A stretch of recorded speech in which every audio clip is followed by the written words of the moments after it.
Oh, that's right.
Oh, that's a great idea.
Okay, check in. Did you see the breakout room that I made?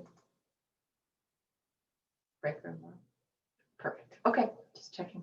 Thank you. Okay, bye. When I click on the registration link now, it just takes me to an email.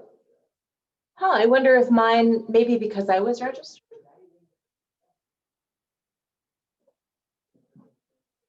Or maybe it hadn't updated yet when I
All right, good morning, everyone.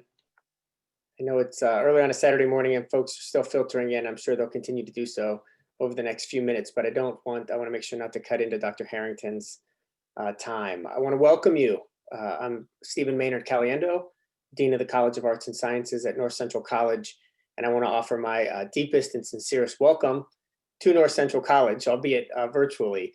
We wish we were able to welcome you this morning to the Dr. Myron Wentz Science Center and feed you the way you deserve to be fed.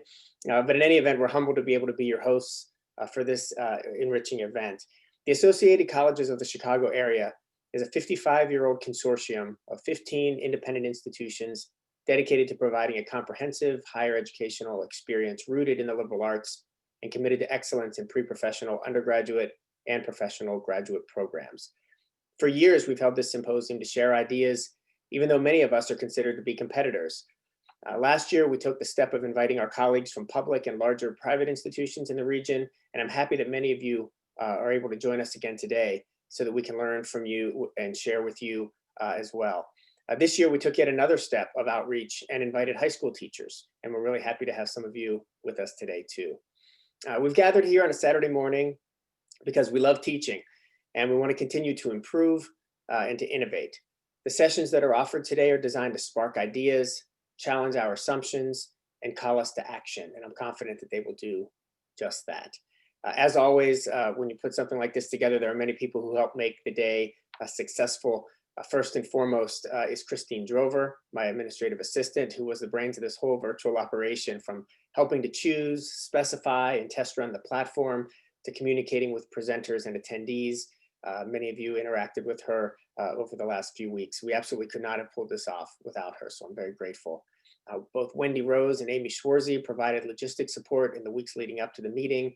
And like Christine, Amy is with us today to help in any way she can, and I appreciate her time on a weekend as well. I'd like to thank the ACCA Board of Directors for their guidance and their support as we set out to pull this off in a virtual environment for the first time. I appreciate their confidence in our ability to make this work. Thanks especially to Marv Bartel, ACCA Executive Director, whose emails you get regularly if you're an ACCA school, if you're a participant in an ACCA school, and whose leadership, along with our chairperson, Lynette Poteet-Young from Judson University, allows ACCA to function as an effective consortium. I want to thank Kara Howell in the North Central College Office of Marketing and Communication, who built our symposium website. And by the way, all the sessions that are recorded today will be archived at that website. We'll send all registrants an email when that's ready. Thanks to Dr. Bruce Spitzer, chairperson of the Department of Education at North Central College, who's the point person for the professional development hours for the high school teachers. He was very helpful in walking me through setting up the form, which teachers will receive later this afternoon. We owe much to Dr. Michael Blight, Assistant Professor of Communication and Executive Director of our Cardinal PR firm, for his leadership of the PR phase of this project. Thanks too to the students in Cardinal PR for the work they put into helping us effectively message this opportunity to all of you. Today we have more colleagues from outside of ACCA ever that we've had at a meeting like this, and this publicity strategy is very much responsible for that. In total, more than 200 people have registered for this symposium, and I expect to see lots of them throughout the day. Thanks to all of you who proposed to present. We certainly can't have a conference if nobody presents, so thank you. And thanks for everyone who's here for giving up a precious Saturday with your family and friends. Finally, thanks in advance to Professor Jerry Thalman and Matthew Crystal for showcasing our coffee lab later this afternoon. Please make plans to stay for this final presentation. Well, it'd be better if we could provide you with a coffee as we were able to last year. I think you'll be interested to see how we're combining education and social justice around this unique facility. Let me just address a few housekeeping items. We're all going to stay right here in this big room for the keynote lecture this morning. After that, though, you'll have a chance to choose which concurrent panel you'd like to attend. You can always exit that room and you'll automatically be returned here into this big room where there'll be a PowerPoint slide indicating which sessions are occurring in which room. So you can change rooms, for instance, if you'd like in the middle of a session. You'll notice that there's a break room option within the choices at each time period. You can use that to meet a colleague for a chat, to stop by to meet somebody new. That's your space today for whatever you'd like. It'll be available all day. And I want to take a moment to remind presenters to please record your session if it's set to be recorded. If you're in a session that's indicated as one to be recorded and you don't see that it's recording, maybe give a little nudge to the presenter, or if it's a panel, to the moderator. There's nothing that you have to do after clicking record. We'll follow up with an email later to figure out, to let you know how to get us the files so that we can include them in the archive. So for today, just click the record button when you start. We did not, I want to point out to all participants, we didn't provide detailed instructions for the sessions. We didn't want to micromanage that. The panels each have moderators who will keep folks on time and leave time for the question and answer portion. For the independent sessions, though, it's up to the presenters to manage their time, how much they want to talk, how much they want to leave time for Q&A, or how much they want to invite that to happen throughout. You can find a raise hand icon by clicking on the participants icon at the bottom of your screen there, and then looking toward the bottom of that pane if you want to use the raise hand function. You'll get a warning that when you're in a breakout room with 5 minutes left, and then a countdown from 60 seconds before your room closes. So you'll have an indication before it just shuts off. If you have trouble seeing options for the breakout rooms once they're posted, or you have trouble entering, you might need to update your Zoom application. Amy, Christine, and I are standing by all day today to do anything we can to help you. I want to finally draw your attention to the link at the end of the program with the evaluation form. We'll drop it in the chat throughout the day as well. But if you would take some time to complete that at some point in the next few days, we'd really appreciate it. It'll help us improve the meeting in subsequent years. All right, well, at this point, I'm delighted to introduce our keynote speaker for the conference, Dr. Harrington. Her biography appears in your program and on the publicity material. So I'll stop and just note that she's coming to us from New Jersey City University, and she's going to speak to us today about dynamic lecturing. We're absolutely delighted to have her here. Please help me welcome. I know you can't clap, but smile or something. Please help me welcome Dr. Harrington. Thank you, Stephen. Thank you so much. And thanks to all of you for coming on a Saturday to today's event. I'm really excited. Dynamic lecturing is one of my favorite topics to talk about because it still is the most tried and true teaching method that most of us are using on a regular basis. Many of us doing it in a very virtual way, like I'm going to do today. And, you know, maybe loving it or maybe not. You know, we can certainly have conversations about that throughout the day. So thank you once again. I am going to go ahead and share my screen so you can see the PowerPoint slides. Stephen does have access to them, so I know he will be sharing them, and they also are on my website, which is just scholarlyteaching.org, and I believe that's on one of the slides. It might be on the first one. Let's go ahead. Yeah, so that's right there if you want to jot down that website. So the slides for this and all other presentations that I do are also there too.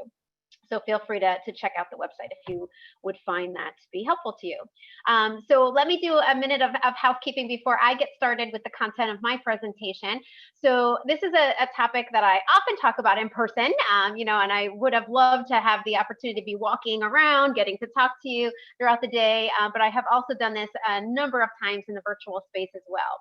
So with the virtual space in mind, the way that it'll work today is you will have opportunities, a couple of opportunities for very brief breakouts. So I do want to just kind of give a disclaimer at the start that this is all designed to be very short, kind of turn and talk. So when you get into breakouts, I know Zoom is very not so friendly at, you know, letting you finish your sentences. So you're, you know, when the time is up, you'll get zooped right back in. You know, so I don't have to worry about the room getting quiet. You know, in a regular conference, I kind of have to try to get your attention and get the conversation to simmer down before I continue on. In Zoom, I'll just continue, and you'll unfortunately, you know, kind of sometimes get, you know, stopped mid-sentence. So I will ask when we do breakouts with somebody in your room, be mindful of the time so that someone doesn't get cut off, because I do want all your voices heard. There will also be a couple of polls and some opportunity for you to participate in chat. So although this is a lecture, it's an interactive, dynamic lecture, and I am expecting to engage you during the course of the next hour and a half or so. Okay, so those are the logistics that are behind us. Let's go ahead and get started. I have two primary agenda items for today. The first one is I want to spend a few minutes talking about why we should lecture. And then after we do that, and we discuss you know, some of the literature and evidence on that, we're going to spend the majority of the time on how we can really maximize learning via the lecture. So I know that's the part that you're probably most interested in, but many of my participants are also interested in some of that validation data that comes at the start of this presentation. So we're going to actually start with a first activity, and this first activity is going to require you to use the chat. So if you could please get ready to chat, and hopefully you're all familiar with Zoom by now. I'm sure we're all zoomed out and hopefully Zoom experts. But if you're looking for the chat, you should be able to see it on the bottom. Sometimes it has the 3 dots. But in the chat, if you can just put in your response to why you think lecturing is a good idea, I'd love to see some of your thoughts on this.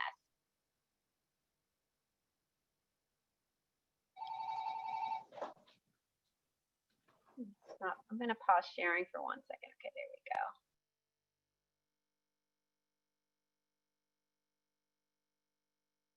Okay, all right. I'm looking at some of your responses. Oh, disseminate information. Absolutely. Summarizing important information.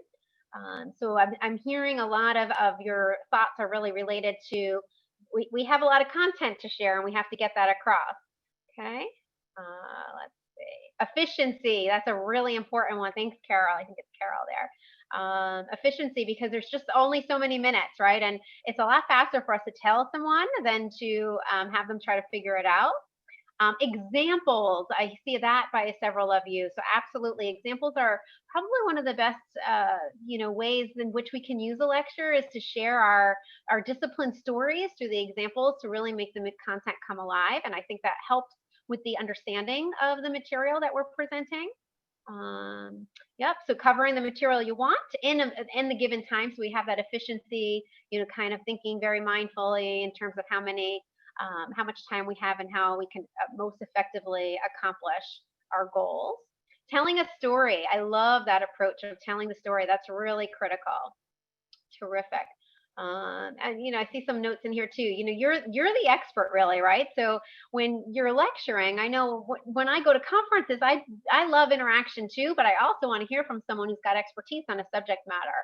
So I think that that's really great. They need that base knowledge so that they can think critically. As I think Carissa said. Thank you so much for sharing that. Demonstrations. I like that, interacting with students, checking in to see how the learning process is going. Yes, bringing that background information. I'm just scanning through. Oh, Tracy, I love this one. Modeling thought processes specific to the discipline. Students learn a lot through our modeling, and I do have one study that I'll share about that, especially my math friends in the audience are going to like that one. So we'll get to that in a little bit. Okay, I'm going to go ahead and go back to, let's see, hopefully this is sharing my screen again. Let's see. Let me just, it seemed like it just froze on me. Let me try start over. Okay, are you able to see my screen again? If a couple of you guys could nod, terrific. Thank you. All right, excellent. Well, thank you so much for sharing some of your perspectives. And I want to assure you that what you have said is very much anchored in research. So we're just going to spend a couple of minutes talking about some of the studies that speak to the value of the lecture. This one here is one that was done by Stockard and colleagues relatively recently. And you'll notice throughout my presentation, I have some citations that are fairly recent. And I also have some that are, what I'm going to call oldies but goodies. So, I'm pulling from a different kinds of, literature out there. And some of the, older studies just have such great value that I still want to bring them to your attention, even though they're a little bit dated. I don't think that their value is necessarily, not there. I do think it still has tremendous value. So this particular study was one that is pretty significant just because of the sheer size. Look at this. It's a meta-analysis with a half century of research. And, this particular study looked at over 300 other studies that were on this very topic. And the bottom line really was that direct instruction really does work. So it provides some validation and evidence for you that this is a very important way for us to teach students. And I know with a lot of the teaching and learning conferences that sometimes lecturing kind of gets treated like it's a bad word. It gets a very bad reputation as being perceived as not a very active teaching model. But what I'm here today to talk with you about is how it very much can be an active model and how we can elevate the way in which we use the lecturing technique. So now I want to dive into one specific study here. So this particular study was done with first-year college students. These college students were in a teacher preparation, so they were education majors. It was done back in 2013.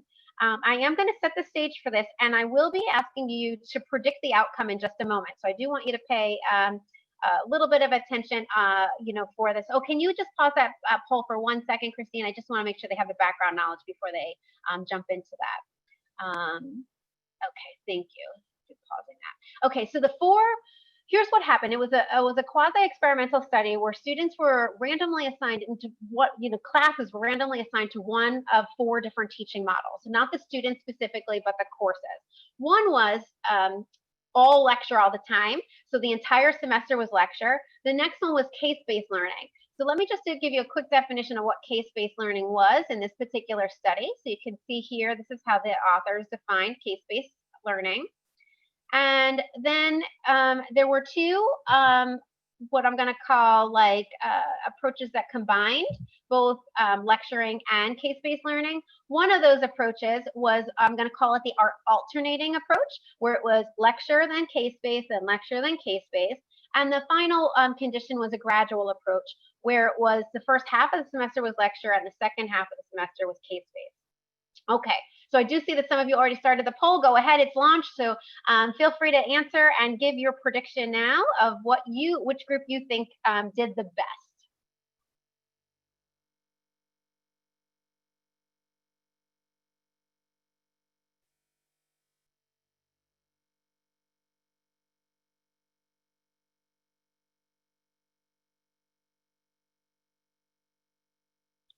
All right, looks like we have lots of responses. So Christine, if you want to go ahead and share the results, I think folks would be interested in seeing how everyone predicted. Okay, so it looks like most of you went with the combo. You thought either the alternating or the gradual, and it looks like the alternating is where the majority of you landed. So that's what you predicted. A little lecture and then a little case-based, but going back and forth. So I'm going to go ahead and stop sharing these. Get those off the screen. Terrific. So before I give you the results, I want to do kind of what I'm going to do periodically, and this is called a timeout for process. I know I can't see all of you. In fact, I may just stop sharing my screen for a second so I can see at least some of you. But how many of you would like to know the results of the study? Is anybody interested in hearing about this? All right, all right. So, yeah, you want to know. So my question to you is, how many of you might want your students to care about what you're going to say next? I know I do. If I'm lecturing, I want them to say, care what I'm going to have to say next. I want them to be attentive. So the reason why I asked you this question is because this approach that I'm using of prediction is a great tool to incorporate into your lecture, because now you want to know whether you're right. You want to know whether the answer you selected is right. I mean, if we were in a live situation, I might have you, connect with a colleague and talk about it, and you might battle it out and have to agree on, which category you were going to pick, or you might just, stick to your guns and stick with your own thoughts on it. But at the end, what you want to know is whether your prediction was the accurate prediction and it matched the results of the study. And every time I share results, whether it's this study or another, I always get someone in the back of the room, and this is where Zoom is a little less rewarding. Somebody will go, yes, I got it right, and you see some celebratory high fives, and, people really enjoy that kind of piece of the lecture. So you can still kind of have that happen. You can encourage people to, unmute, and I will even do that with you if you feel really compelled to do that. You can. If not, you can do your silent high fives, or give yourself a thumbs up or things of that nature to celebrate whether or not you are on track. So let me go back to sharing my screen again. Okay. So first of all, it's very challenging to figure out which is the best approach. And I will tell you that I would have been in the same category that the majority of you went in. In fact, that was my prediction, the alternating approach. However, it was not the finding that you're expecting it to be. So here is what, let me get to so here is what the research showed. First of all of the methods that had lecturing involved was more effective than the pure case-based. So that was the least effective approach for this particular population. And what they discovered was the gradual, where it was the first half of the semester was lecture, second half was case-based, outperformed the students in the alternating. Now, if you were in that, I think about 70% of you thought it was going to be alternating. Again, I was in that category too. And it got me scratching my head thinking, what? I'm like, why is that? Because I thought a little, and you could have good, strong theoretical and maybe even some other research background for why you selected that. But as I did a deeper dive and I looked more into the research, it was really apparent that direct instruction was most effective for novice learners. So what does that mean? That means someone that is new to your content. So it's important that our students have a strong foundational knowledge. Now, remember, the target population in this study was first-year teacher preparation students. So it was their first semester and first year in this content area. And if we ask them to go and do some of that case-based learning, and let me just go back here a minute to what their definition was of case-based learning. This requires foundational knowledge. And I recall one of you even put in the chat, that the lectures give students the foundational knowledge in order for them to be able to think critically about whatever topic in your discipline that you want them to do. So the idea here is that it is a very important thing for us to give them that foundational knowledge, especially for novice learners. Now, interestingly enough, there's something called the expertise reversal effect. What does that mean? Well, that means that when you are more expert in a subject matter, the lecture becomes less important, and actually you're going to benefit more from interaction. Now, it's important for you to know that that is not just about first semester or second semester or seniors or graduate students or even experts. It's really how much knowledge do you know about that particular subject matter. So when you think about the structure and the way in which we teach, most of our undergrad students are heavier lecture classes, and then graduates tend to be more seminar. That really does fit in their content area. But you take me, I'm a counseling psychologist by trade, and you go put me into a physics course, you put me into a subject area that I am not as comfortable in, and then all of a sudden I am not an expert anymore. I'm a novice learner, and I want to hear from you as the expert. That's what's going to help me learn best.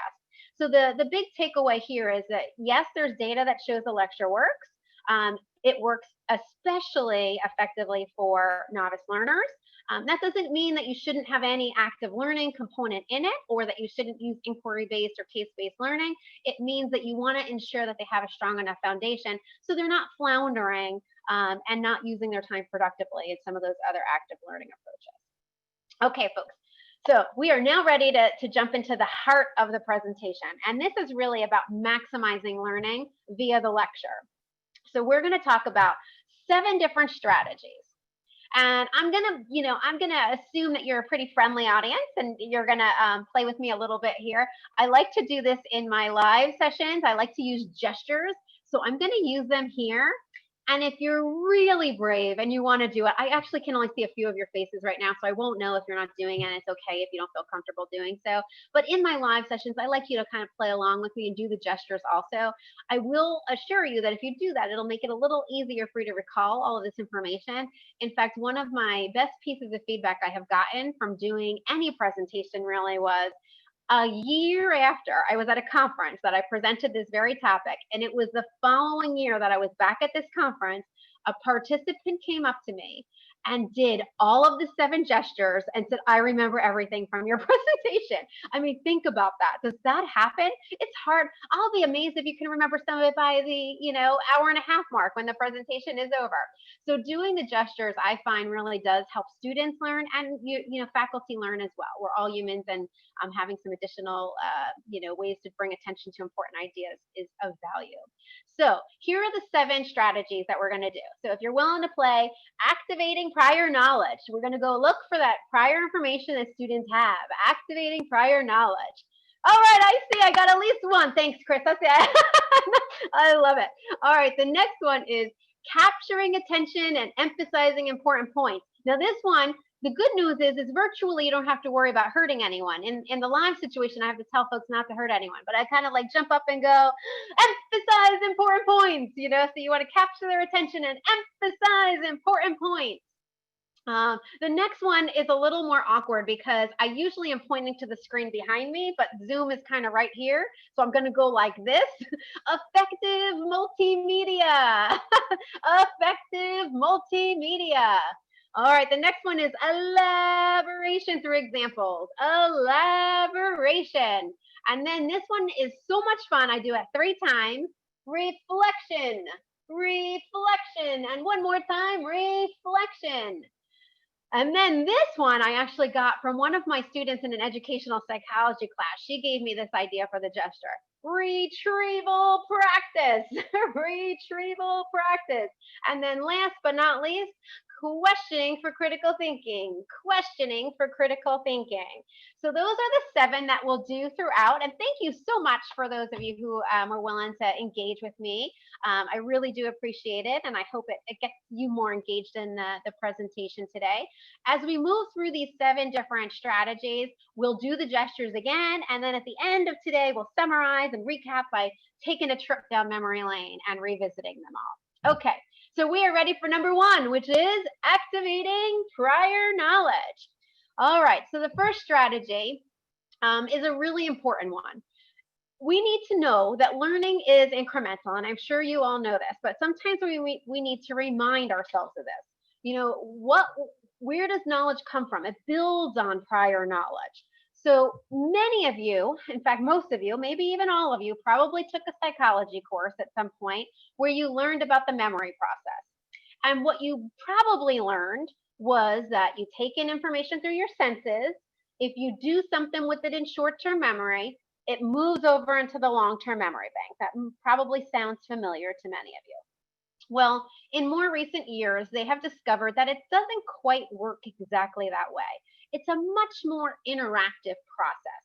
So what happens is that our prior knowledge, you know, that information that we're looking for, impacts and influences this process.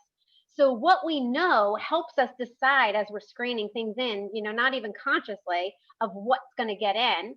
And then instead of short-term memory, they've renamed it a much more effective term called working memory, because you've got to work with that content. But when you're working with it, one of the first things we do is we look to see, what do we know that we can connect this information to? How can we use our prior knowledge to help us take in that information? Let me give you an example. If you're meeting new people, you know, let's say, you know, in the breakout room today, you know, when you're going to do that in a few minutes, when you meet new people, if you meet someone who has the name of someone, maybe, you know, that lives on your street or in your community or is a member of your family, chances are you're going to remember that person's name more so than someone else who you don't have a connection to that name. So you're using your prior knowledge to help you remember that person's name that you're meeting today. Well, the same thing happens for students. You know, we can help them learn that new content by activating their prior knowledge.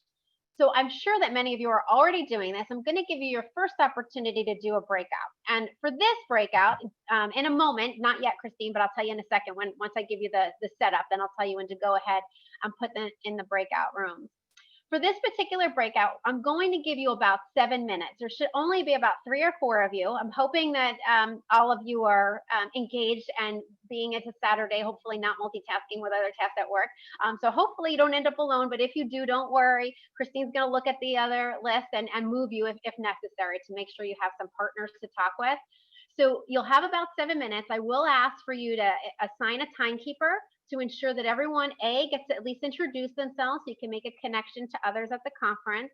And then B, what's one teaching strategy that you either use now or that you might want to use to try to activate prior knowledge? We will not have time for you to report that back out once we come, so I want you to use the breakout room opportunity to do that. So Christine, are you ready to do the breakout rooms? I am ready. All right, so enjoy, and I'll see you back here in 7 minutes, and we'll continue on.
Some of you are coming back. Welcome. We're going to give everyone a few more seconds to get back into the main room.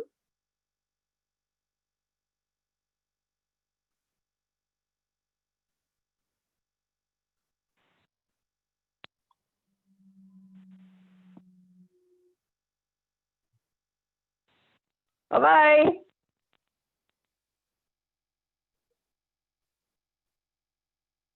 All right, everyone's flying back in. Welcome back. We have about 10 more seconds or so and everyone should be here. We'll just give it another few more seconds. Okay. I think we probably have everyone back. So welcome back. I hope you enjoyed your breakout and I hope no one was all by themselves and you had someone to converse with and hopefully had a good conversation and shared some good strategies. What I'd like to do now is I want to share one of the strategies that I like to use with students. And then we'll move on to the next, strategy overall. Okay, so this is a strategy that I call the dusting off the cobweb strategy. And while I used to do this in my in-person classes, it can really be fairly easily adapted to the virtual, lecture environment as well. So the first thing that I would ask students to do at the beginning of class is I'd ask them to turn to a neighbor and without looking at their notes, try to remember, what did you learn from the last lecture or from the last class that we had? And you could do this in a small breakout room. Again, you could literally do it for a minute or so, especially when you get your students trained and that's the way it's going to work. And you hold them accountable for engaging in the behaviors that you want them to engage in during the breakout. And then I tell them to spend the next minute or two looking at their notes, pulling out their textbook or PowerPoint slides or, whatever tools they want to refresh their memory and fill in any gaps. So altogether, they get about 3 minutes or so, 1.5 or so with no notes, 1.5 with notes. And then I have a large group conversation. So in the virtual world, I would have them, I would randomly call on folks. And I'm not a cold caller. I don't really like that approach because I know some students need more processing time than other students. And I just don't feel like it's a student-friendly, engagement strategy. So I will only do that when I give them what I call, this test drive time to every student. So if they had 3 minutes to kind of test drive their idea with a partner, now you're free game. I'm going to just randomly call on folks and ask them to identify one of the things that you learned from last week. And I might ask them to unmute themselves, or I could ask them to put it in the chat. And that would be a great way for us to refresh and recap. So we're activating the prior knowledge from the last class. Because I did have a faculty member say to me once, well, what if you're trying to activate prior knowledge? It's not there. Like, it's their first time taking a biology class and they don't have that background knowledge. And what I would say to that person, and what I did say was, well, that can only be a problem for the first 10 minutes of your class. Like, otherwise, what are you doing? Like, you gotta, latch onto the things that you've already accomplished. Now, and if there's something that's more traditional, like the memory example I just gave from psychology, a lot of folks use the analogy of a computer.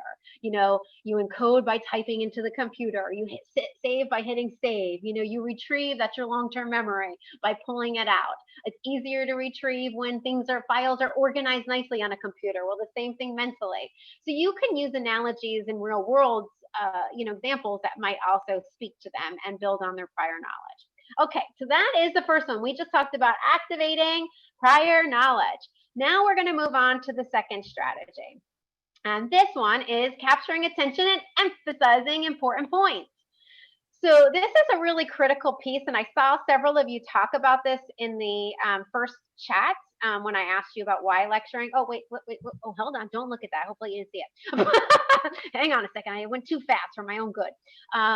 So I know many of you talked about the importance of, kind of giving the important content. You're the expert. But one of the challenges that we often hear has to do with how long can students really pay attention. So I'm going to give you 2 questions back to back. So I want you to get ready because you're going to write your response in chat. Okay, so I'm going to throw a question up and then you're going to answer it to the best of your knowledge in the chat. We're going to discuss it and talk about some of the literature. Okay, so the first part is we're going to focus on attention. Is everybody ready? All right, I see a couple nods. Here we go. Get ready for your fingers to do the typing. So how long can students pay attention during a lecture? You guys are fast. Look at that, speedy. Oh my gosh. It's like almost like I offered a prize or something. All right, terrific. Okay. Okay, so now what I'm gonna do is I'm just gonna, lots of responses, huge crowd here.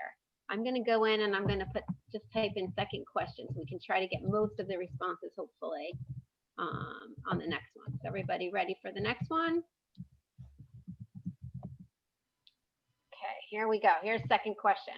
All right, you ready for the next one? Here it comes.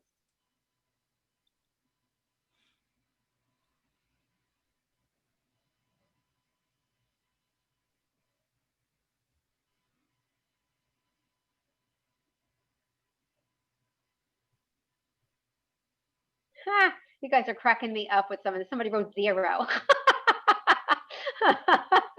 You guys are having too much fun on a Saturday, that's for sure. This is hysterical. Okay, lots and lots of responses coming up. So this one does work a little differently for me when I do this activity via Zoom versus live and in person. So live and in person, I'd have you shout out your answers. And I'm going to describe, because I've done this presentation so many times in live audiences, and it's interesting to me at how similar the process still works with Zoom, but you can't experience it exactly the same way. But what I usually hear for the first question, so let me go back to that question for a minute, is I hear very loud responses. Like, you know, and you folks are really fast at getting your responses in. Really loud responses. And I hear things that vary, you know, from, you know, they're usually in that 15 to 20 minute mark, but I hear things, you know, as little as 1 or 2, and you know, some more optimistic say a little bit longer than that. So that's what I normally hear for the first one. And then when I ask the second one, what I normally hear is a very brief period of silence. It's not long, it's not 10 minutes or anything. And then I hear responses, but I don't hear them usually with as much confidence. So they're not usually as loud, you know, and they, you know, are just a little more tentative in their language and in the way that they're saying it. And they'll vary what they're saying, but then they'll do what, I'm trying to find the right person's name. Mark actually did this in the first one. And I can't remember. I'm trying to find the name of the second. There's so many responses. Let's see if I can find this. I want to try to give credit to whoever did this. It came in pretty quick, so I'm just scanning through. Give me one moment. Okay, here it goes. Oh, yeah, Mark, you did it on the second try. So you actually, I think you did it in the first one too. You wrote "it depends." Very rarely do I get it depends for this one, but I almost always get it depends. And I get it fairly soon when I ask this question. So Mark, you're absolutely right for both, because it depends in both scenarios. But for some reason, we as faculty often think that it depends more for reading than it does for the lecture. And it's simply not true. It all depends on the nature of the lecture and how engaging it is, how much you care about it, what time of day is it, are you awake or not awake? You know, I mean, do you have knowledge that makes it easy for you to attend, or is it cognitively taxing and you have to hang on every word that the professor saying? Is the professor standing behind a lectern talking in a monotone way that's really dragging on? Or are they dynamic and using gestures? You know, things of that nature to get you excited. So the "it depends" is the right answer for both of those. But I will tell you that I have heard at several conferences I've been to that 15 to 20 minute mark has been kind of, you know, said pretty loud. So when I was writing the dynamic lecturing book, you know, you know, my colleague Todd Zakrisik, who's my co-author, I called him up and I said to him, Todd, I got to tell you something. I am usually pretty good at finding research. Like, that's kind of a specialty. Like, I like doing that. You know, I'm a little nerdy that way. I love reading, but I know that there's got to be research saying 15 to 20 minutes is how long students can pay attention, but I can't find any of it to put in the book. I said, I don't know where it is. He said, Christine, I can't find it either. He's like, it doesn't seem to exist too much. Now, having said that, I was able to find some studies, but this is not a robust set of data. So I'm going to share, you know, a few studies with you, and Risco seems to be kind of one of the key figures doing this attention work. So I will share what we know with you, but the key message of the day is it's not there's nothing magical about 15 minutes. Our brains don't shut off after that amount of time. It all depends on the nature of what's going on. So we are going to build in pauses, and we are going to draw attention to important points throughout our lecture. And we are going to give more interactive opportunities to students throughout the lecture, but we're not going to be rigid around this 15 to 20 minute mark thing. All right, so here's one study by Risco and his colleagues. And this particular study was on mind wandering that did show that students were reporting higher levels of mind wandering in the second half versus the first half of class. So that provides some of that evidence. And then this is another study. Risco was one of the researchers as well. And you can see here that the line kind of starts to drop. It's gradually declining the whole time, but you can see a little bit of a deeper drop around that 15 to 20 minute mark. So there is some data out there that speaks to that, kind of amount of time. But again, we don't know what we're measuring. What kind of lecture was it? Was it a very monotone lecture? Was it a really dynamic, up and down kind of lecture? So this is one of the challenges really with identifying what works and what doesn't in teaching, because what are we defining as teaching? Your lecture is different than my lecture, and we need to have some control over those variables in order to say effective things about that. So the idea here is that nothing magical about when. It really does depend, but we do want to draw attention to important points. So let's talk about that. So there is research out there that shows that using attention grabbing kinds of tools or strategies really do have a beneficial effect for students. So in this particular study, these researchers looked at two different groups. One was the experimental group, and the other was the control group. So they were randomly assigned, one quasi-experimental, one class this way, one class that way, and one of the groups of students had to either do a poem, a game, a word search. It was only a 90-second activity that was designed to grab their attention, get them engaged and thinking, where the other one was just kind of, the professor was doing roll call. It was just an attendance activity. And what you can see here from on the right-hand side of the screen is that the experimental group outperformed the control group. So this, having an attention-grabbing activity can make a difference. And in this particular study, there was no difference between the nature of that attention grabbing. So it's not like the poem was better than the word search or whatnot. So that's important for us to know, because we can grab their attention with just a few seconds. This was a 90-second activity. So we don't have to do something that's 10 minutes or 20 minutes long to get their attention. It can sometimes be a very fast interaction. Now, what we know about students and experts and novices is that students are novices, and as faculty, we're obviously the experts. Well, we pay attention to different things. For novices, it's sometimes very challenging for them to differentiate the important from the less important. For us as experts, it's so obvious and we know it, but that's built on our expertise and background knowledge on the subject. We also are much more likely to make inferences. So when students are like looking at us with puzzled looks, like, how did you get there? We made sometimes leaps and jumps that they didn't make. They didn't come along on that journey with us because it wasn't obvious. And when they do make leaps and jumps, sometimes they're making inaccurate jumps. They're going in the wrong direction because they're doing it on, more minimal previous knowledge. So it's important for us as the experts, and I saw this in your initial chats, to differentiate and bring attention to the important. So many of us, I hear faculty all the time, sometimes we chuckle when we look at a student's textbook if they're highlighting, right? Because what are you going to see? A whole lot of highlighting.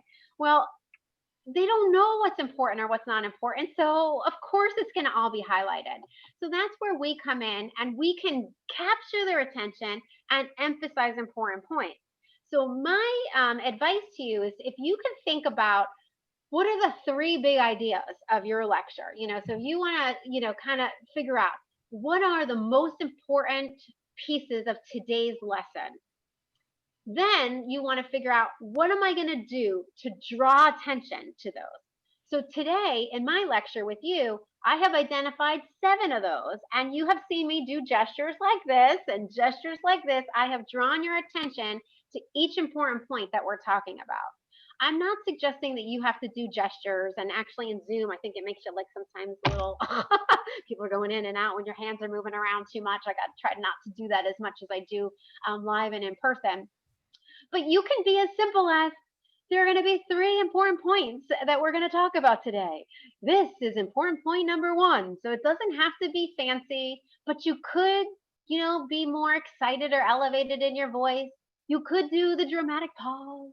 There are many ways to bring attention to something that's important. And of course, you can also use your visual images to do that. So in your PowerPoint slides, you may even want to just add 3 slides. Important point number 1 for today. And then, write it down. Important point number 2, and then you'll, kind of work through it as we go on. And we're going to get ready to talk about the next one, which is effective multimedia. So this is an area where there's a tremendous amount of good, solid, empirical data. Mayer is one of the kind of kings in this space, I would say, and I think he probably himself has done literally probably hundreds of experimental studies on this very topic. So what I'm going to share with you today is research that is based on Mayer's work and the work of others as well. I am going to send you off into a breakout room to just answer this question. You're going to be with the same folks. You're only going to get about 3 minutes this time. So you're not going to get quite as long. So I'll give you 3 minutes, but I want you to have a conversation about what makes PowerPoint slides effective. So you'll have a quick turn and talk opportunity. We'll come back and I'll share the research from Mayer. So Christine, you can go ahead and send them out. Thank you.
Yeah.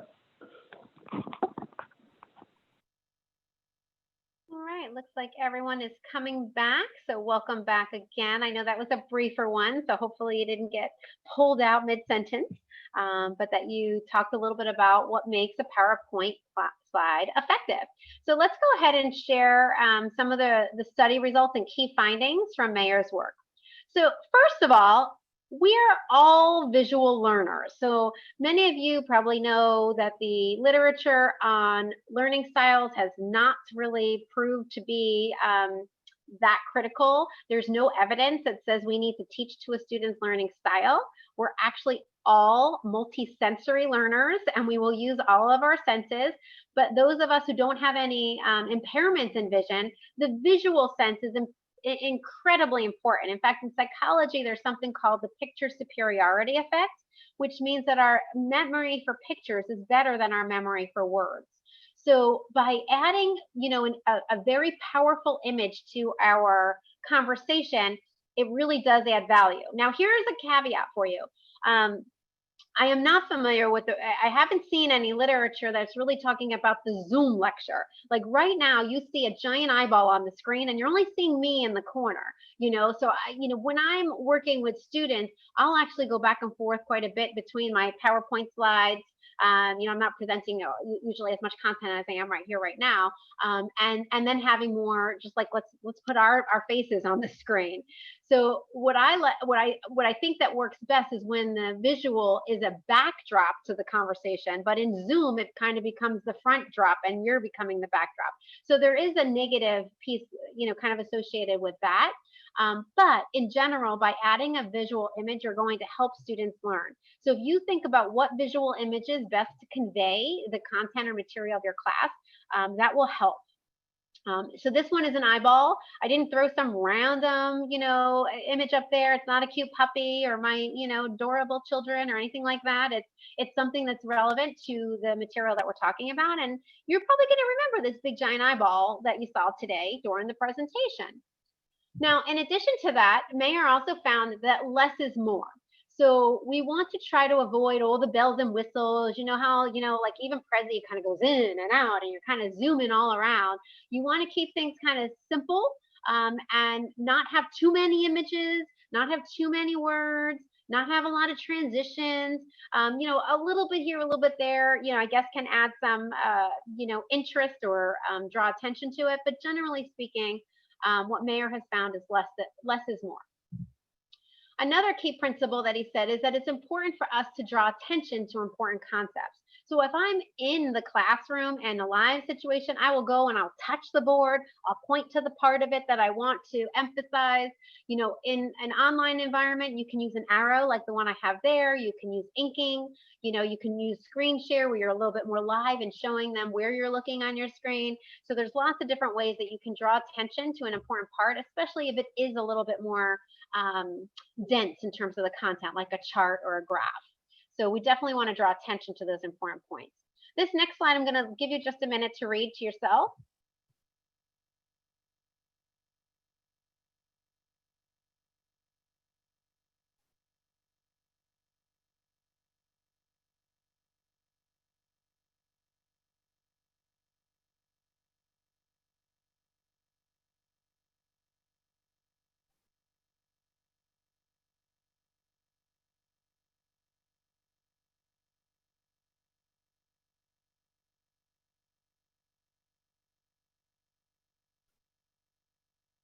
So this is one I also like to do live because I always get some chuckles in the middle, but I can't really hear those because you're all muted right now. So I'm hoping some of you are kind of getting a little bit of a chuckle out of this one.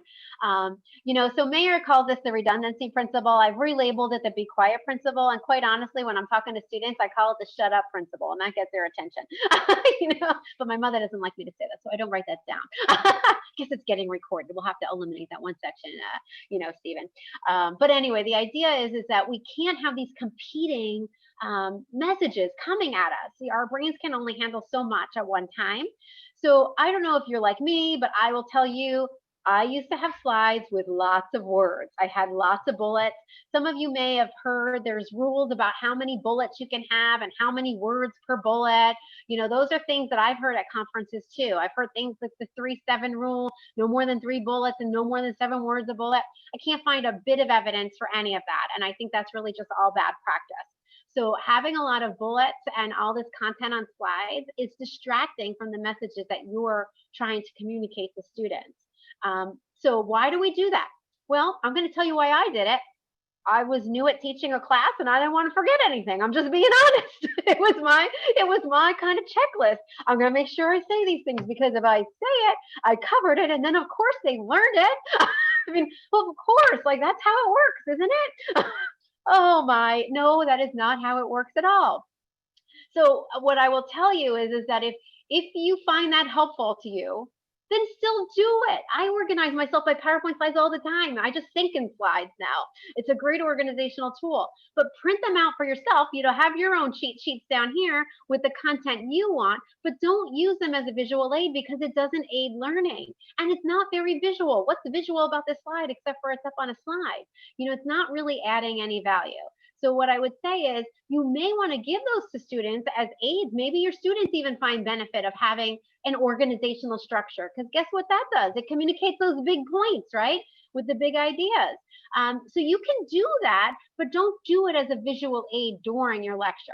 And I would say to you that we are, you know, victims of that. And you hear all these like death by PowerPoint and PowerPoint's awful. Well, it's only awful if you do it poorly. And this is an example of how many of us, we've all been at, you know, presentations or, you know, different things of that nature where, you know, it's like, you know, a textbook on slides basically, and that's not very effective. The last point that Mayor makes is that conversational language is better than formal language. So if you're going to use a visual aid, you want to try to have it be much more student friendly. So, you know, the shut up principle, let me tell you, how many of my students would remember the redundancy principle 5-10 years later? You know, they don't remember that. But when I run into them and I'll be like, you remember that presentation? What did I teach you? You told me to shut up, you know, right? So they remember that.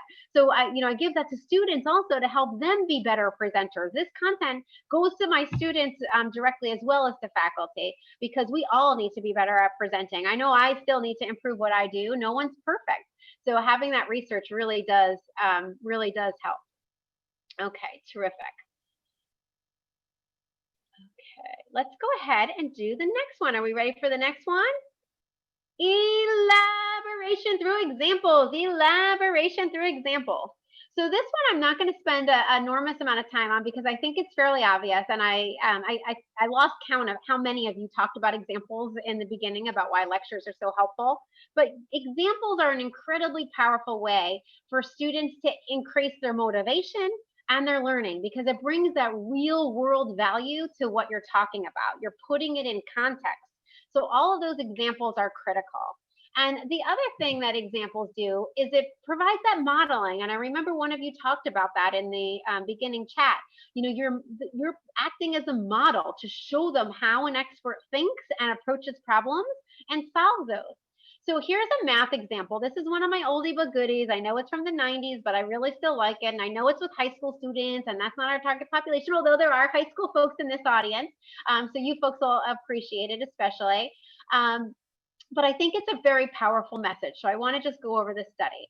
So basically, this was a math class, and the teacher chose to do one of two things. So in this experiment, students either got to hear an extra worked example, and a worked example is basically the teacher saying, you know, 2 + 2 is 4, you know, obviously a lot more complicated than that, but working through the problem.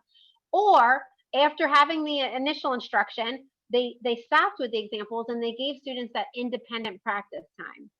Now, what you can see here from this chart is, first of all, the practice condition is highlighted in blue and the worked example is yellow. So at first glance, you're going to say, oh, the practice works better. But it's really important for you to see that this was measuring the number of mistakes or errors. So a big number is bad in this particular case. So what they discovered was the students who were in the practice condition had more errors on in-class assignments, out-of-class assignments, the test, the delayed test.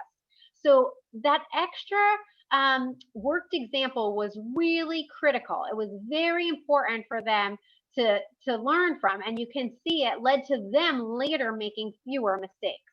So if you're in a situation where, should I give another example or should I let them go on their own? Go with one more example. You know, give them another opportunity to learn from you. Now, worked examples are, of course, not the only type of example. In fact, another really powerful one is called relational elaboration. And that's where we focus on similarities or differences between the concepts that we're doing. And we do this fairly commonly as teachers and professors. You know, we'll often say, well, we're talking about this. And now remember, last week, there was a similar dun, dun, dun, dun, dun, you know, or this really differs from that theory in this way. I mean, we do all of that very naturally. What I'm asking you to do is to be more intentional about it, to think about that and to be very transparent and explicit. Because again, these are things that are so obvious to you as the expert, but to students, it doesn't come that obvious. So we need to sometimes connect those dots for them and explicitly make those comparisons and contrasting statements for them. Okay, so that is elaboration through examples. Now to the next one, I do want to spend a little bit more time on. I already gave you a heads up at the beginning. Reflection, reflection, reflection with my 3 times, right? That you knew I was going to spend some time on this one. So this is something that I think we are generally not as good at as a whole as we could be. We are so thinking about the efficiency, how much content I can cover in a lecture, that we often neglect the value of reflection opportunities during the learning process. And we often put them off to be activities after class. What I'm going to be encouraging you to do is to find ways to integrate them into the lecture, whether it's an in-person traditional, a high flex, you know, environment that we have now, or the, you know, online remote Zoom type lecture. No matter what approach you're using, you want to think about how you can engage students cognitively. So when we think about reflection or we think about approaches that we take, you remember that 15 to 20-minute rule that I told you shouldn't be an exact rule, and instead it should be for every big idea you're grabbing their attention? It used to be thought that we needed to give students a chance to talk to one another every 15 minutes or so, or for every big idea. Well, the truth of the matter is they need to be engaged. They need to re-energize themselves, you know, after digesting a certain amount of content. But that engagement does not have to be in the form of a social interaction. You know, it can be, but it's not the only way to do that. So the idea here is that Mayer discovered that cognitive engagement mattered the most. Cognitive engagement can happen in a social, you know, situation, but it also can happen in a very independent situation. So I'm actually going to engage you in a cognitive reflection activity for about 30 to 60 seconds. You're just gonna, on your own, preferably write it down if you have a piece of paper, but if not, at least reflect cognitively. What are the, you know, what are the 3 things that we've talked about so far? Actually 4. We've talked about 4 strategies so far. Can you recall what they are? Can you think about what gestures I used? You know, just do a quick recap of what we've just talked about so far and jot down anything you've learned so far today. I'll give you about 45 seconds.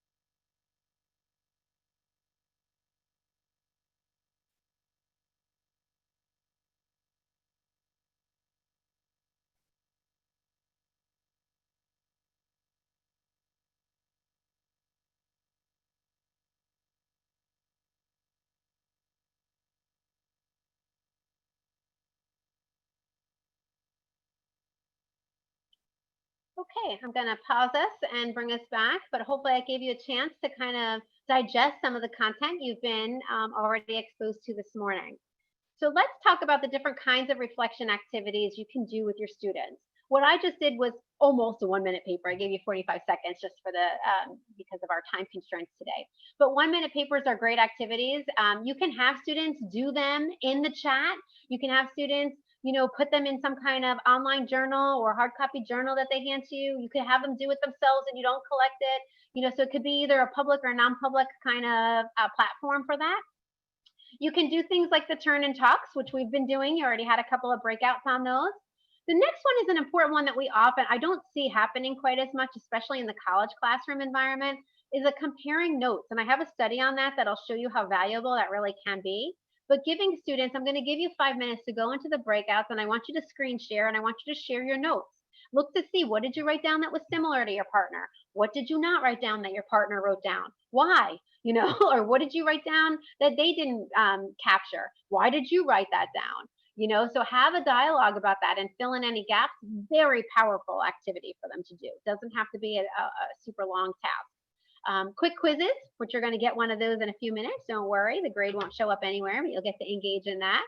And this one is a live classroom one that I really love, but I haven't found a great way to do it virtually. So I'll explain it to you. So if you're in a live situation one day, hopefully again, not in the too distant future, you can do the 5-paper fast pass. Basically, it's just giving out index cards to students, and then you have them write down either a key takeaway from the reading, a key takeaway from the lecture, anything at all. Could be an example of a concept that we talked about. And then I get them up and I make them exchange cards 5 times. They don't talk to anybody. They just exchange cards, and then they go sit down. Now, what I love about that is, we're sitting all the time in class, and on Zoom, we're really sitting all the time, so it's really challenging to get people up and moving. It just gets the blood flowing and gets you a little bit more attentive again. And then you now have people with cards that they didn't write. So I can call on students who may not be my normal participators. And we all know it wasn't their idea, so they don't have to worry about the, validity of the concept there, but it's a very low entry level way for students to get participating. So I really like that. It's a quick, anonymous way to exchange papers and a little fun too. Okay, so let's go ahead and look at some of this data. Okay, this is a warning, okay? Before I give all of this to you, your feelings may be hurt at the end of this, okay? So just, be kind to yourself for a minute, because this may be a little painful to digest. So let's go ahead and talk about this particular study. This is an oldie but goodie. And this was come back from the 80s. And you're like, Christine, do you know what year it is? I do, but I love this study. So here's why you get to see it. In this study, there were 2 experimental conditions. One had 3 2-minute pauses. During the pause, they did the compare and share notes I just mentioned to you, right? So let's just go over that again. 3 2-minute pauses. So all my math folks in the room, that's 6 minutes of your lecture was spent on this activity, right? The other group was the control group, and there was no pausing. So the professor kept going on. Now, here's why this is going to hurt your feelings. If you look at the 2 charts in front of you, the pause group outperformed the no pause group, not just on an immediate free recall, but also on a longer assessment. Now, when you look at the assessment results, I don't know about you, but this is not just a statistically significant difference, but this is something that is huge from a clinically significant standpoint. Would you rather have an average score of 84 on your test or an average score of 76 on your test? And how could that be so different because you shut up for 6 minutes? How, that's the part that hurts your feelings, right? You mean if I stop talking, I'm the expert, I have all this information to share, I can chunk in and organize it in important points, I can activate prior knowledge, I can do all these things, but you're telling me if I stop doing all that for 6 minutes, they're going to do better? And the answer is yes, they will do better, because reflection matters. We have to find ways for students to pause and reflect on what they're learning. We can't just keep dumping content on them. And we're famous for this at the end of class, right? We've got 5 minutes left, and we start going, blah, blah, blah, blah, blah, blah, blah. We got 5 more minutes. I got to give it. No, let them digest that. You have a much better chance of them actually learning something. Okay, I do see a question in the chat. I'll just jump over to that real quick, and then I'll move on to the next study.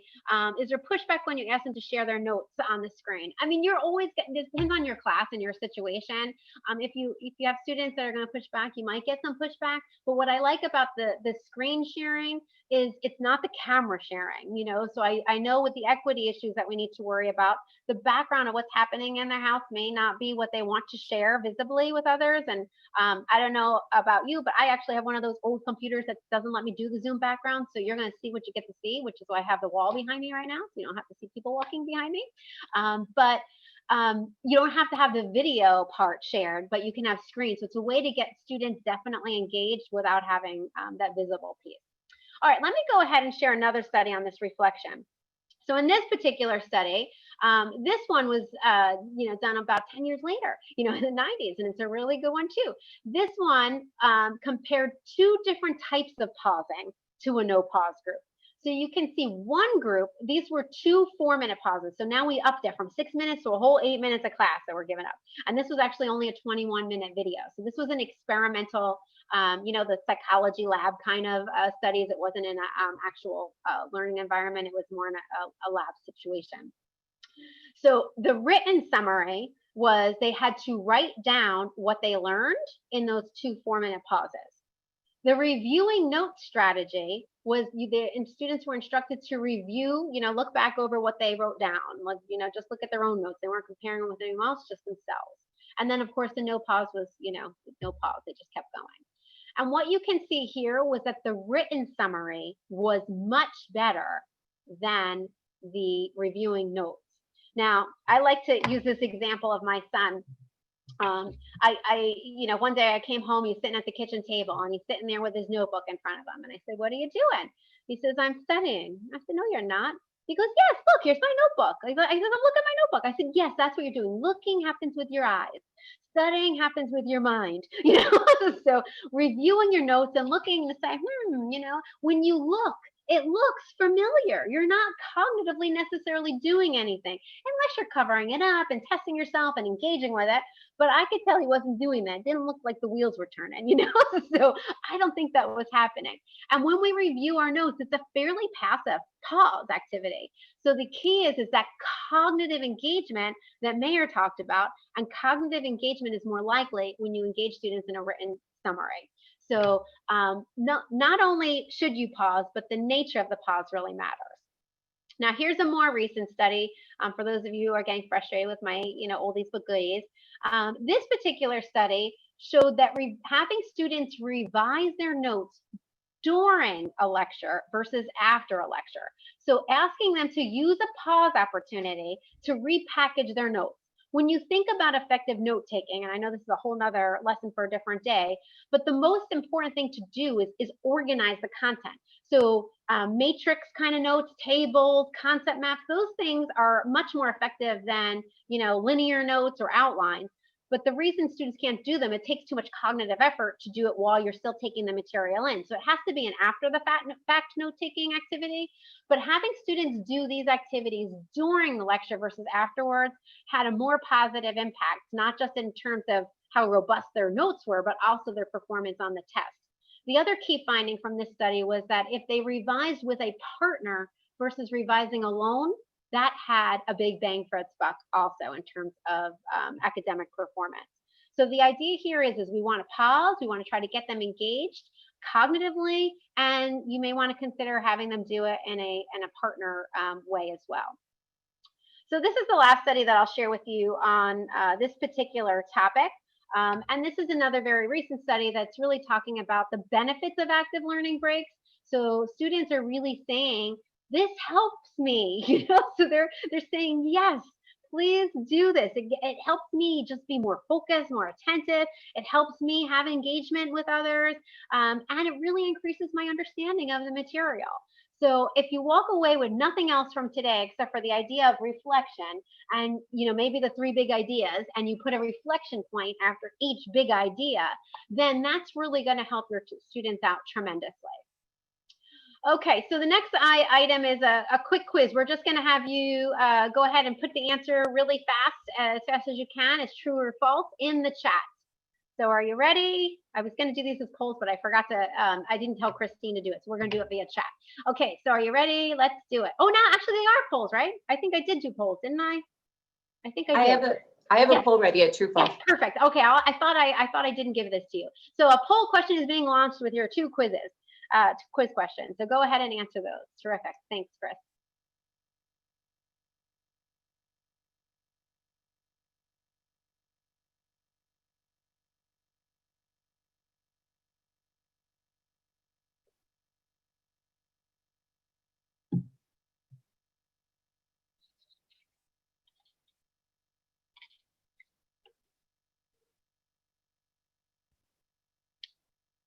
Okay, so you can go ahead and share the results, Chris. It looks like you folks did terrific. They were both true. Ding, ding, ding, ding. Written summaries do improve the retention of information and exam performance, and revising notes during class with a partner led to the best academic performance. So thank you so much for participating in that poll. And it looks like almost all of you got that correct. Excellent job. Those were the 2 questions. And now we are ready for practice retrieval. This is a great strategy. If you're not familiar with the work of Karpik and Rodiger, they have done some really seminal work in this area. This is another area that's got a tremendous amount of research. There's a lot of solid experimental study-based research on this very topic. So here is what this study is all about. In this study, college students were randomly assigned to one of 3 conditions. In the first condition, they were all given a list of content they had to learn. In the first condition, they were told to study, study, study, study. So that's kind of a message we give our students, right? Study, study, study, study.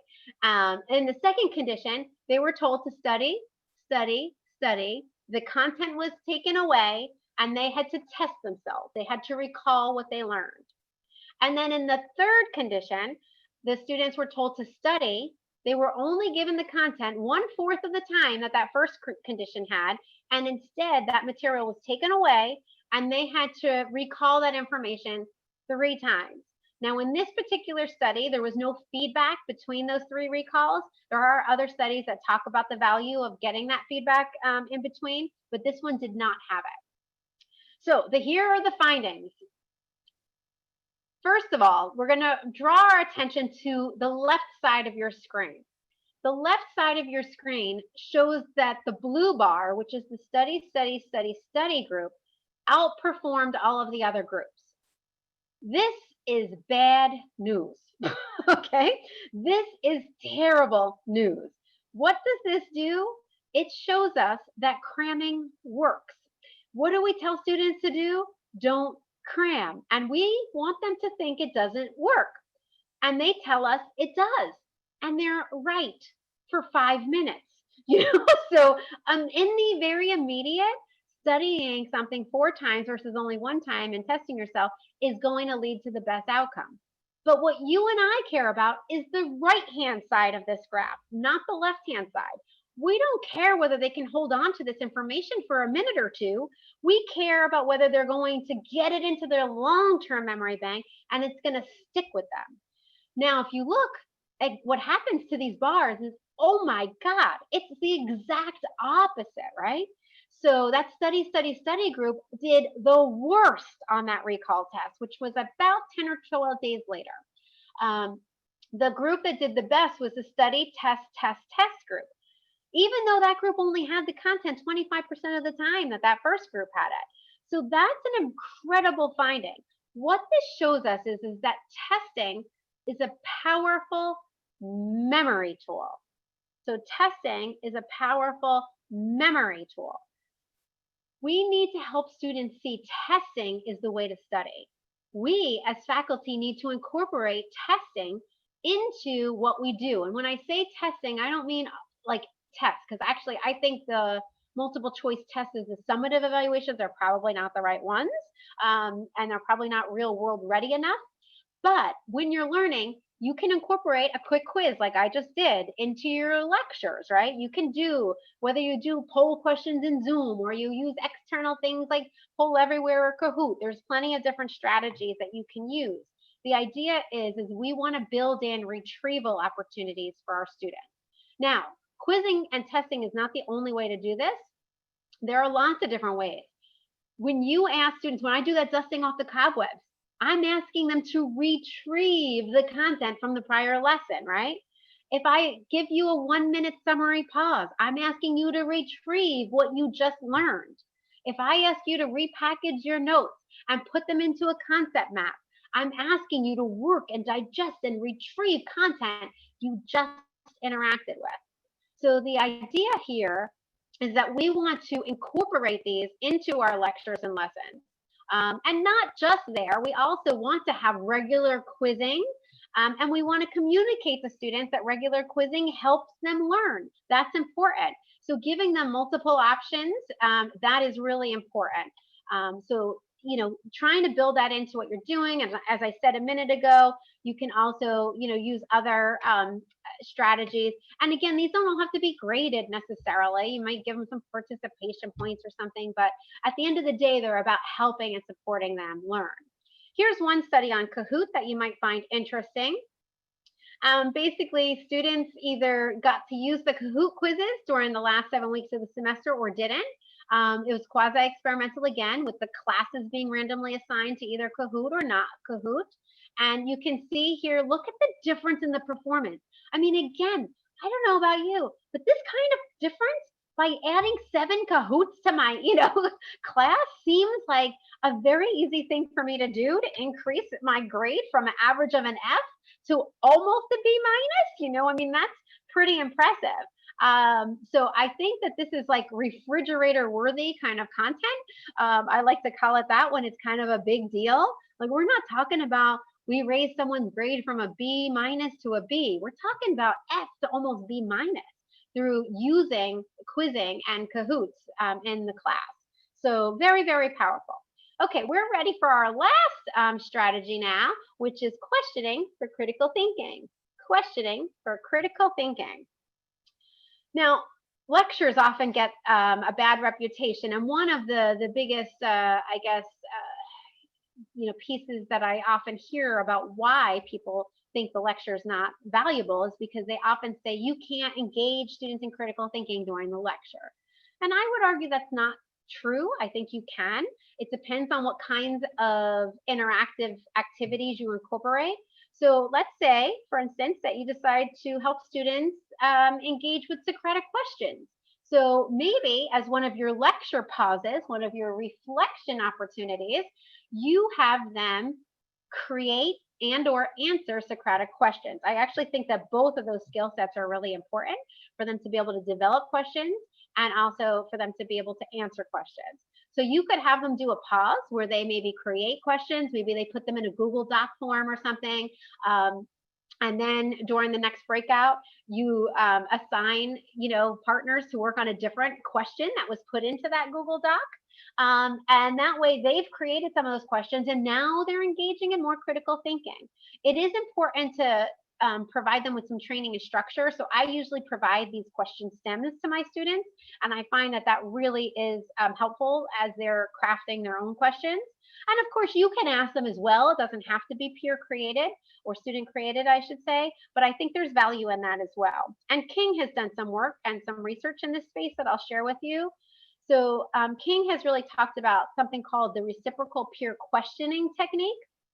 And basically that means she's training students on how to engage in creating these Socratic questions, and then they're working on them in that way. So here's one study that looks at this, and again, this was a high school study, so our high school audience folks hopefully are feeling very included.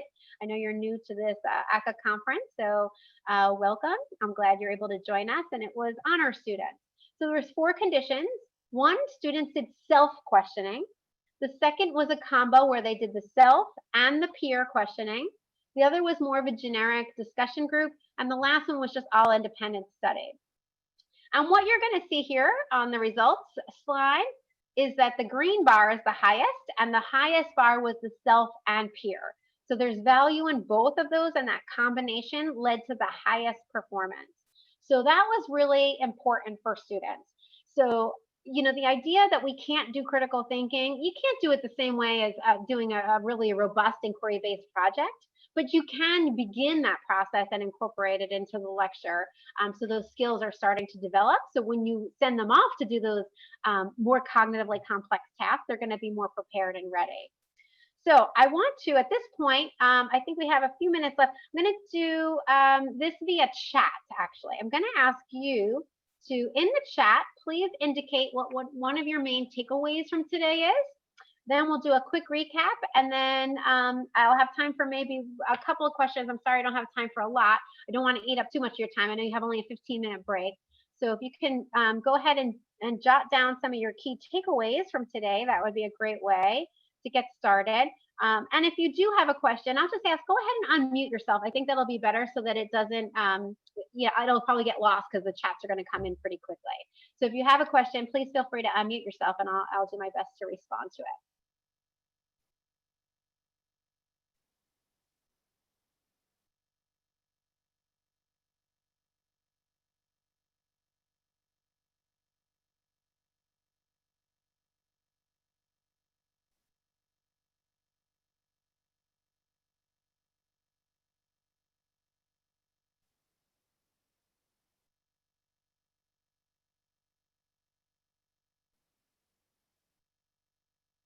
They're really great ideas. I'm so glad that you're walking away with such critical pieces of information. And some of them are so simple, right? You can start doing them like now. Sometimes there's, you learn things and it takes a long time. And if you're going to really revamp all of your lectures, it's going to take some planning changing. But if you're going to say, I'm going to figure out pausing and how I'm going to do that, doesn't take that much work. So if you're going to incorporate some quizzes to do the study test, that's called the testing effect, by the way. That's really great. I see many of you talked about that. You talked about Kahoot, really trying to help students, to incorporate the testing, not just as a outside of class in an online environment, but also in class activity. I think that's really great. So I'm loving that you're walking away with so many great ideas, and I hope that you find them useful to you.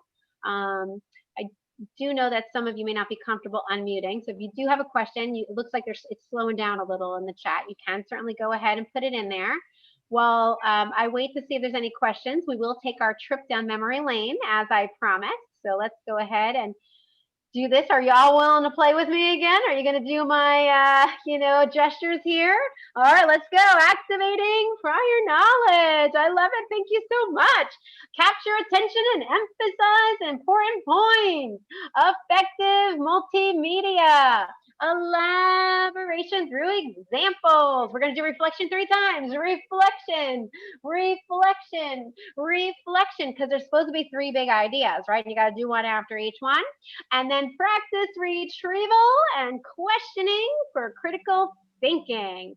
So I am so grateful that I can't believe you're my first audience to play with the gestures with me virtually. So thank you. I just felt like I was going to take a chance and be vulnerable. And, it was a good chance that I took. I really appreciate you and all of your attention today. So I will hang out. I see Stephen is ready to, to give some closing comments, but I would love to stay engaged with you. So you have access to my email, my website. This is the book that I have written on dynamic lecturing. I have some other books and all you can see on my scholarly teaching website. But I wish you all the best. It's going to be a phenomenal conference. Oh my gosh, what an incredible agenda that you folks have. You're going to have a great, great day. So I'll pause and turn it over to Stephen. Thank you all. Thank you. Dr. Harrington, thank you. As advertised, they brought the Saturday morning energy. Thank you so much. Thank you so much for that.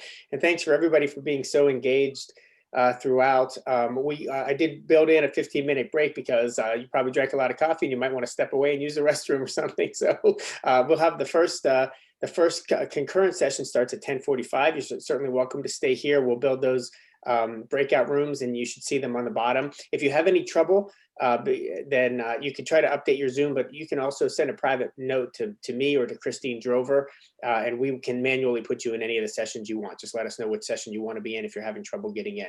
So right now, if you look at the bottom of the screen, you won't see the breakout rooms because they're not there, but in a few minutes, they will be available and you can choose which session you'd like to attend. There'll also be a slide on the screen at any point when you come back in this main room to let you know what sessions are happening and what rooms they are in. So if you would just join me, you can use a little reaction button at the bottom, or if your camera's on, to just give a round of applause or a little love to Dr. Harrington.